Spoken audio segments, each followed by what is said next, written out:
Gary Leon Ridgway had always been somewhat of an enigma to those who knew him. Growing up in a troubled home with a domineering mother and witnessing violent arguments between his parents, Ridgway's early years were marked by turmoil and instability. Despite his difficulties with dyslexia and his low IQ, Ridgway managed to graduate from Tyee High School in 1969 before joining the United States Navy and being sent to Vietnam.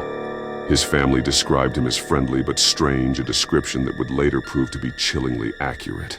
Throughout the 1980s and 1990s, Ridgway embarked on a killing spree that would shock the nation.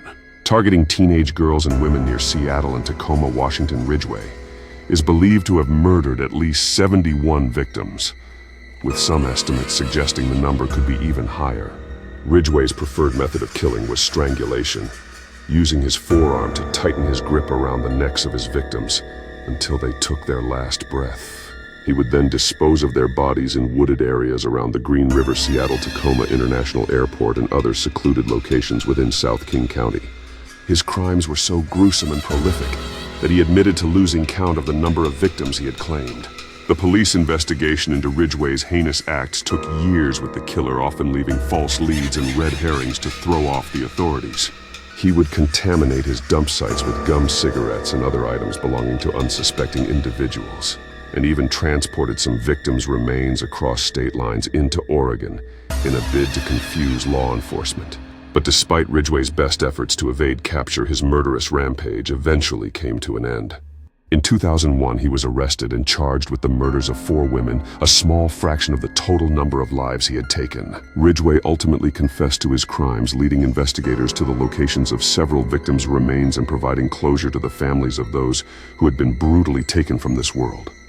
Gary Leon Ridgway, the infamous Green River Killer, was a master of deception. To the outside world, he appeared just like any ordinary man. A devoted husband, a hard-working employee, and a member of the community. Little did anyone know beneath him lurked a dark and twisted soul, with a compulsion to kill that knew no bounds. Ridgway's killing spree began in the early 1980s when the body of his first known victim was discovered. The victim's clothing was wrapped around her neck with a unique spray paint found on the fabric. However, due to a lack of testing, the paint was not linked to Ridgway until 2 decades later. As the bodies began to pile up, fear gripped the community.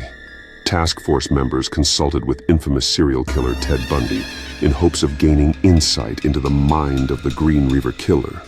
Bundy's chilling analysis only added to the mystery surrounding Ridgway's motives and methods.